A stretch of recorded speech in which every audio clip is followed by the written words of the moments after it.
मन्मना भव मद्भक्तो मद्याजी मां नमस्कुरु मामे वैश्यसि युक्त्वैवम् आत्मानं मत्परायणः।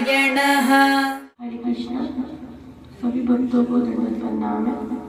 तो आज हम पढ़ने जा रहे हैं श्रीमद् भगवद गीता यथार्थ और 9वां अध्याय परम गुहा ज्ञान और श्लोक नंबर 34।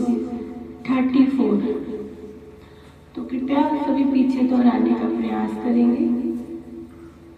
मन्मना भव मद्भक्तो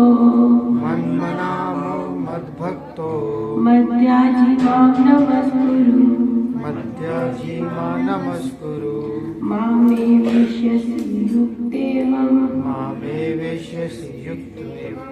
आत्मानं मत्परायणः।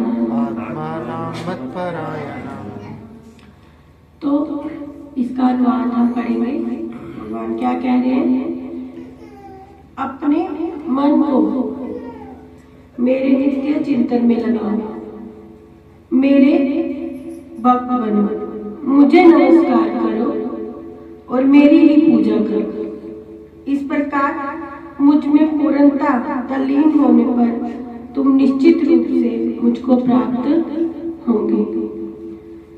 तो यानी कि इस श्लोक में साफ तौर पर हमें भगवान यही कह रहे हैं कि तुम डायरेक्ट मेरी ही भक्ति करो, मेरी ही भक्ति करो, मुझे ही नमस्कार करो, मेरी ही पूजा करो।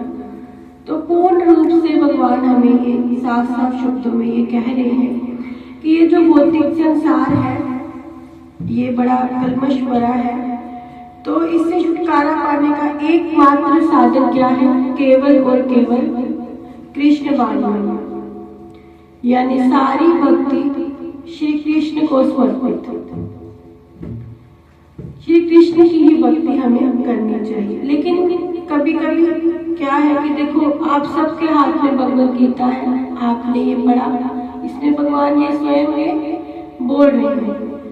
इस श्लोक में साफ साफ ये दर्शाया जा रहा है। लेकिन कभी कभी क्या है कि कपटी भाष्यकार जो है, इसका स्पष्ट, इस श्लोक का जो स्पष्ट अर्थ है, मीनिंग है, वो नहीं बताते और घुमा फिरा कर हमें बताते हैं, जिससे क्या है भक्त भटक जाते हैं।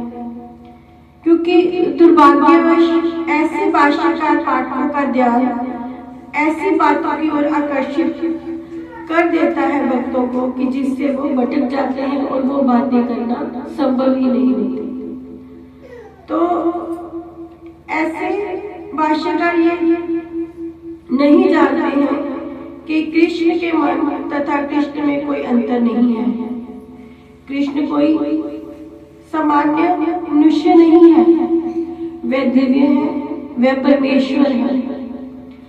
लेकिन इस कृष्ण तत्व को ना जानने के कारण भाष्यकार कृष्ण तत्व को छिपाते हैं, पूरी तरह से हमें कृष्ण भावना का ज्ञान जो है वो नहीं देते।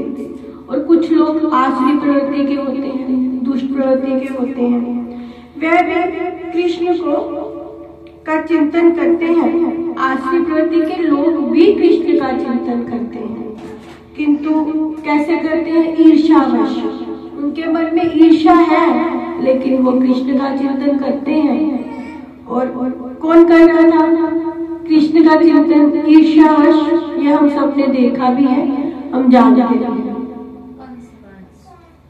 कृष्ण के मामा कंस, वह भी कृष्ण का चिंतन करता था, किंतु वह उन्हें शत्रु के रूप में सोचता था।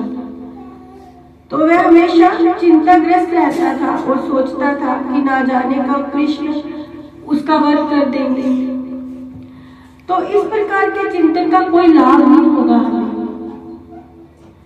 तो इस प्रकार कहने का अभिप्राय ये है कि अब अगर हम जुड़े हैं कृष्ण भावनामृत में, हम जुड़े तो हैं लेकिन ईर्ष्या करते हैं। कृष्ण कृष्ण भावनामृत के प्रति हमारे कोई भाव नहीं है। जैसे कि श्रील प्रभुपाद जी क्या कहते हैं कि कोई भी केंद्र, कोई भी सेंटर तब तक जो है उसको तोड़ा नहीं जा सकता जब मेरे भक्त ही आपस में ईर्ष्या करते हैं।